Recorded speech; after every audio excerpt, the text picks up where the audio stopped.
আমি পড়াচ্ছি, বলো আমাদের ছোট নদী চলে বাঁকে বাঁকে।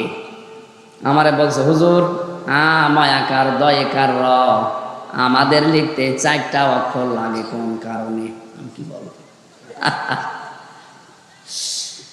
আমি তো জানি না, আমি সামনের অক্ষর পড়বো না। আমার আগে বলেন যে আমাদের লিখতে 4টা অক্ষর লাগে। মায়াকার দয়েকার র 4টা লাগবে কেন? 3টা হলে হবে না কেন? আমি নিজেই জানি না।